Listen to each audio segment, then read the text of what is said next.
Pour une meilleure intégration des Olim, Offrir son temps, sa générosité. ses talents, son expérience, c'est l'heure du Calitime sur Studio Calita.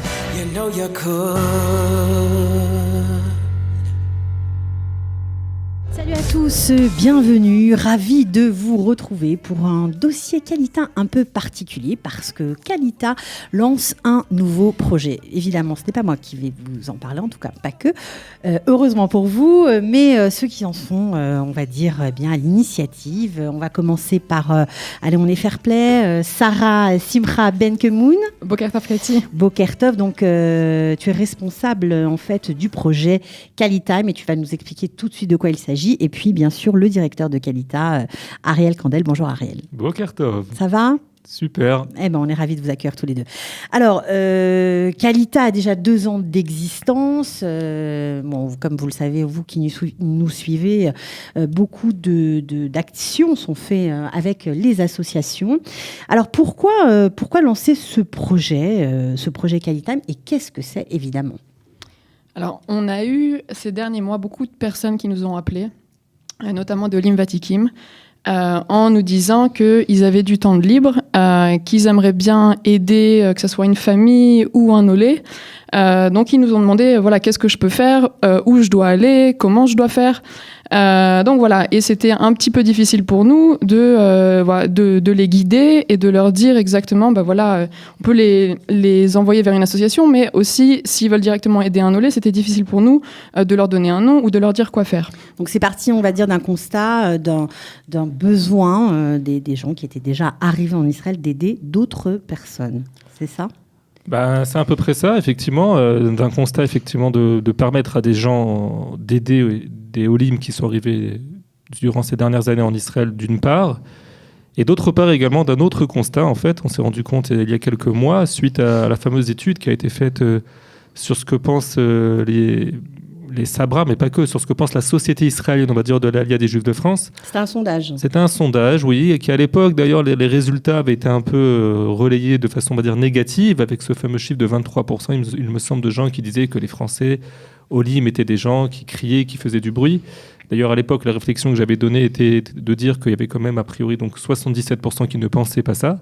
Mais un autre chiffre qui n'avait pas été donné à l'époque, c'était donc 80% donc, des gens qui disaient qu'ils voulaient aider cette Aliyah, et qu'ils étaient prêts à aider l'Aliyah des Juifs de France. Et à partir de là, si 80% de la société israélienne aimerait aider les Olim de France, nous nous sommes dit à Calita qu'il fallait absolument monter un projet pour permettre à des gens de la société israélienne, des Sabras ou des anciens Olim, de pouvoir justement aider ces Olim qui sont arrivés de France durant ces dernières années. Alors, des Tsabarim, ok, mais aussi bien évidemment des francophones nouvellement arrivés ou même plus anciennement présents en Israël. Même si on a 20 ans d'Aliyah, on peut participer à votre projet. Alors, ça, c'est les motivations. Mais qu'est-ce que c'est qu'exactement ce Calitime ? Alors, Calitime, donc on s'est beaucoup inspiré de ce qui existait déjà, à savoir Bank Azman en Israël ou Time Banking aux États-Unis, c'est-à-dire donc des projets qui permettent aux gens à la fois d'offrir de leur temps, donc de donner des heures pour aider une autre personne, des personnes qui donc vont recevoir du temps en échange. Donc c'est vraiment un système où chacun va pouvoir contribuer, va pouvoir apporter son savoir, va pouvoir apporter une compétence pour pouvoir aider l'autre. Donc, alors c'est quoi ? C'est une banque de temps, ça veut dire que lorsqu'on veut aider, qu'on a même quelques heures par semaine ou par jour ou par mois, peu importe, on peut appeler Calita, c'est ça, et dire voilà, moi j'ai une compétence dans tel et tel domaine, j'ai 2 heures à donner pour aider quelqu'un. C'est ça. Exactement. Donc l'idée c'est vraiment chaque personne donc francophone tsabari qui vit en Israël, qui a un peu de temps libre et qui souhaite apporter, aider une famille ou un autre olé va pouvoir le faire. On a listé les besoins principaux des Olim auxquels ils sont confrontés. Ouais, c'est intéressant. Donc tout ce qui peut toucher à la famille, à l'éducation, tout ce qui est soutien administratif, voilà, tout ce qui au quotidien peut déranger ou peut apporter des problèmes pour les Olim au niveau de leur intégration. Tout ce qui peut les énerver au quotidien, qui peut leur faire perdre du temps là où ils se sentent seuls, là on va essayer d'apporter une solution où on va inviter toute la communauté francophone et même au-delà à justement aider, que chacun aide suivant sa compétence, suivant son savoir, va pouvoir aider et voilà, pour que chaque francophone ne se sente pas seul face à son problème. Alors, où vous en êtes au niveau de la mise en place de ce projet ? Est-ce que ça démarre aujourd'hui, je crois ? Ça démarre aujourd'hui, d'ailleurs, puisque nous sommes donc dans le mois de Elul et que nous approchons les fêtes de Tishri, donc de Rosh Hashanah, et que durant ces fêtes, on parle très souvent donc, du fait de donner ce qu'on appelle la tzedaka. Et très souvent, les gens donc, sont amenés ou sont sollicités, on va dire, pour donner de l'argent. Un peu l'innovation de cette année, c'est que nous, on ne va pas demander aux gens de donner de l'argent, mais on va demander aux gens de donner du temps. Et on estime effectivement que même si les gens sont extrêmement occupés, parce qu'on est extrêmement occupé, puis en Israël, on est encore plus occupé, on est tout le temps en train de courir, malgré cela, on sent bien que tous les gens aimeraient quand même apporter leur petite pierre à l'édifice de cette intégration de ces 30 000 olim qui sont arrivés de France durant ces dernières années. Et donc, dès aujourd'hui, en ligne, donc on pourra retrouver ça sur Facebook, mais également sur mail. Les mails vont être envoyés à des milliers de personnes qui vont être donc sollicitées pour donner 1 heure de leur temps, 2 heures de leur temps par semaine, pour justement pouvoir, ou plus, pour pouvoir justement aider ces olim. Et à l'approche des fêtes de Rosh Hashanah, c'est un peu, on va dire, une façon un peu originale de pouvoir faire de la tzedaka un peu originale, non pas en argent, mais en temps. Qui est sûrement d'ailleurs, à mon avis, aujourd'hui, peut-être encore plus nécessaire que des moyens financiers, parce qu'aujourd'hui, beaucoup de familles sont arrivées ces dernières années en Israël et ces derniers mois et même ces dernières semaines, et c'est d'ailleurs l'occasion encore une fois de souhaiter la bienvenue et Hatzlacha à toutes les bonnes réussites à tous les olim qui sont arrivés cet été en Israël. Et très souvent, lorsqu'on vient de France et qu'on vient d'arriver en Israël, on n'est pas forcément dans les conditions, on va dire, d'aller voir les autres, de se tourner vers son voisin. On a un peu honte. En France, c'était peut-être moins. On n'a pas les repères, on n'a pas les réseaux. Exactement, toujours, donc on n'a pas les réseaux et on n'a pas non plus la mentalité d'aller vers l'autre. Et lorsqu'on est né en Israël ou lorsqu'on habite depuis 30 ans en Israël, on sait très bien comment ça marche et que finalement, l'Israélien, que ça soit olé ou non olé, est une personne en général qui aime extrêmement aller vers l'autre et qui aime tendre la main. Et donc, c'est également un défi pour les Olim Khadashim, pour les nouveaux Olim, de pouvoir accepter cette main tendue et accepter ce temps qui va être donné généreusement par ces centaines de personnes. Oui, le bénévolat, c'est un des piliers, on va dire, de l'éducation dans la société israélienne. Et c'est formidable que tout le monde, en tout cas grâce à ce projet Qualitam, tout le monde puisse en faire partie. Alors, comment ça va s'organiser concrètement ? Parce que, ok, c'est joli comme idée, mais est-ce que sur le terrain, ça se passe comment ? Ça marche comment ? Donc, dès aujourd'hui, chaque personne qui veut offrir de son temps va pouvoir le faire, comme l'a dit Ariel, via un formulaire qui est accessible en ligne. Donc chaque personne qui veut offrir de son temps... Accessible en ligne sur le site de Qualitam ? Sur le site www.qualitime.org.il. Donc on a un site dédié, une page dédiée vraiment exclusivement pour ça. Donc il faudra se rendre là-dessus et chaque personne qui veut offrir de son temps à un autre olé va s'inscrire là-dessus, donc remplir ses informations, le service qu'elle souhaite offrir, ses disponibilités. Donc voilà, on invite vraiment tous les francophones dans tout Israël à le faire. Donc une fois que les personnes se sont inscrites, elles vont être contactées par des coordinateurs. Okay. Donc on a des coordinateurs également bénévoles dans 5 villes. Donc là, les villes où les francophones sont les plus nombreux, on a commencé comme ça dans un premier temps. Quelles sont les villes ? Donc Jérusalem, donc on aura des coordinateurs sur Jérusalem, Tel Aviv, Natania, Ashdod et Ranana. Donc un groupe de 5 à 7 personnes coordinatrices, volontaires. Toutes bénévoles. Préciser. On a été vraiment agréablement surpris par l'enthousiasme que le projet est en train de créer. Et donc chaque personne qui va offrir de son temps va être rencontrée par un coordinateur. Donc c'est eux qui s'arrangeront, les détails du rendez-vous, c'est eux qui vont le gérer. Et une fois que la rencontre a été faite, le coordinateur devra chercher, via le système informatique qu'on a créé, devra trouver un demandeur qui a besoin du service que la personne veut offrir. Ok, donc ça veut dire qu'en fait... un matching. Il y a par ville 5 à 7 coordinateurs, ça veut dire 5, on va dire, responsables du projet Qualitime, qui reçoivent les donneurs de temps, ceux qui ont du temps et une compétence, voilà. Évidemment, dans un des domaines, dans n'importe quel domaine. Chaque personne choisira... C'est pas exhaustif, c'est ça. Tout à fait, c'est pas exhaustif, donc... On peut être quoi, comptable, on peut plongeur, être n'importe quoi, c'est-à-dire danseur. que effectivement sur le site, lorsque les gens vont remplir le formulaire, alors il y aura quand même certaines catégories, mais si quelqu'un a quelque chose d'extrêmement original à proposer, eh ben, ça sera accepté. Le but est de permettre à chacun de donner. Et donc le premier appel dès aujourd'hui, c'est donc un appel aux donneurs du temps.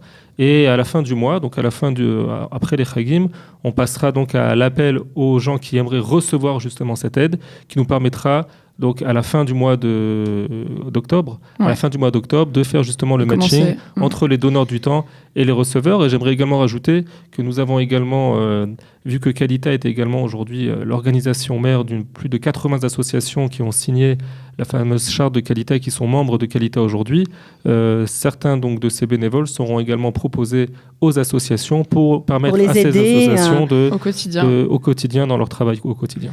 D'accord, donc les Rakazim que vous avez choisis, les coordinateurs qui, eux, vont gérer dans les villes en fait ce beau projet, c'est quoi? C'est plutôt des retraités? C'est plutôt des jeunes, des étudiants? Il y a vraiment une diversité des coordinateurs. Donc oui, il y a des jeunes retraités. Il y a pas mal de jeunes aussi. Donc des jeunes qui sont en Israël même depuis 1 ou 2 ans et qui sont pleins d'énergie et qui, eux, ont été confrontés à des problèmes. Donc ils savent ce que c'est encore tout frais. Donc ils se sont dit, écoute, si moi je peux donner un coup de main et que ça peut éviter à d'autres personnes d'avoir les mêmes difficultés et d'aller plus vite dans son intégration, je le fais, je suis là. Donc des jeunes, des personnes qui viennent d'arriver en Israël, des personnes qui sont 65, 70 ans, qui sont en Israël depuis un certain temps, qui connaissent très bien, qui sont encore actifs.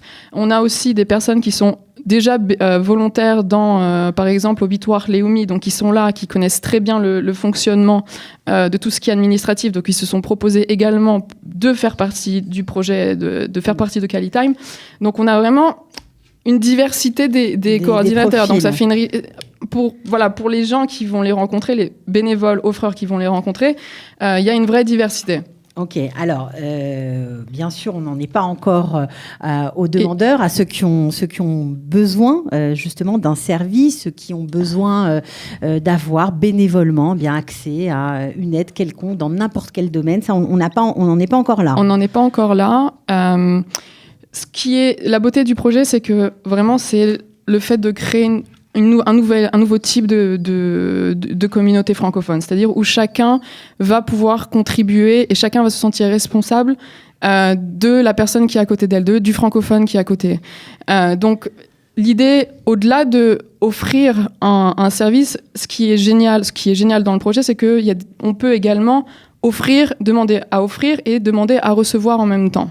Donc D'accord, ça veut dire que dans ce projet, on peut être donneur de... Je vais essayer de résumer, vous me dites si j'ai tout compris. On peut offrir du temps, ça veut dire, j'ai une compétence en comptabilité, je veux aider des bénévoles à faire, à comprendre leur fiche de paye, par exemple. Ou petit bricolage, cours de cuisine, ce que vous voulez. Ok, on peut, d'un autre côté... Recevoir du temps. Et est-ce qu'on peut avoir les deux aussi? C'est-à-dire que, par exemple, j'ai besoin de bricolage et je suis comptable. Ça marche? Ouais, ça marchera évidemment. C'est le but également donc de ce projet, c'est de donner, mais également donc de recevoir, ou de recevoir, mais également de donner. C'est également ou les deux. C'est également donc un des piliers d'après nous de l'intégration. Et ce qu'on n'a pas encore dit, c'est que également la communication va être ouverte également de façon large à la société israélienne, puisqu'on estime aujourd'hui que pour pouvoir s'intégrer, forcément, il faut également essayer de se mettre en contact avec la société israélienne, avec des gens qui sont de tous bords dans la société israélienne, y compris des Israéliens qui ne sont pas francophones. Et donc, à partir de là, ça nous permettra d'aller vers eux et de permettre aux LIM également d'aller vers eux. Et comme vous l'avez très bien dit, il y a des gens qui seront donneurs de temps et des gens qui seront receveurs et des gens qui seront et donneurs et receveurs de temps. Il y a des gens qui seront coordinateurs. Tout simplement, essayer de créer véritablement un projet nouveau et frais en cette nouvelle année. Ok, alors juste pour conclure, ce n'est pas un petit peu dangereux parce qu'il y a souvent vous savez bien comment c'est, les Français traînent avec eux beaucoup de stéréotypes et beaucoup de préjugés en disant notamment qu'ils ne sont pas très partageurs, pas très aideurs, un peu grogneurs, un peu chacun pour soi. C'est vrai ou c'est faux? Je ne sais pas si c'est vrai ou c'est faux, mais en tout cas, ce projet va essayer de prouver le contraire. Les stéréotypes, c'est bien joli, mais je pense que le travail que tout le monde fait aujourd'hui, toutes les associations font et que Qualita fait justement, et entre autres est là pour essayer de contrer justement ces préjugés, ces stéréotypes. Et puis finalement, au bout du compte, moi je fais partie des gens qui pensent que les stéréotypes, pas sur les stéréotypes qu'on construit ni une vie, ni un projet, ni qu'on améliore une société. Donc tout le principe, c'est d'essayer d'améliorer la société, d'améliorer l'intégration. Et ce projet va permettre justement de prouver le contraire. Donc c'est un défi qu'on lance à tout le monde en fait, à la société israélienne, aux anciens Olim qui ont fait leur Aliyah il y a 20 ans en Israël, mais également aux nouveaux Olim, d'être prêts à accepter cette main qui va être tendue. C'est un défi, c'est un pari, et nous sommes persuadés que nous gagnerons ce pari aussi. Il va être gagné le pari, hein, Sarah? Évidemment. Mais C'est pas une question. C'est pas une question. Bon, en tout cas, vous l'avez compris, on redonne l'adresse du site internet, Sarah, pour s'inscrire en tant que donneur de temps. Voilà, si vous avez une compétence X ou Y dans n'importe quel domaine, qu'elle soit originale ou très classique, vous pouvez vous inscrire en tant que bénévole pour aider d'autres Olim, des anciens, des nouveaux, qui ont peut-être besoin de vous. Alors, c'est quoi le site, Sarah? www.qualitime.org.il. Voilà, merci beaucoup d'être venu. Merci, Cathy. On est ravis, bonne fête. On espère que, faute de tzedaka en argent, les gens auront peut-être envie de donner de leur temps. Voilà. Merci, Cathy. À bientôt. Merci, Cathy. Ciao, ciao.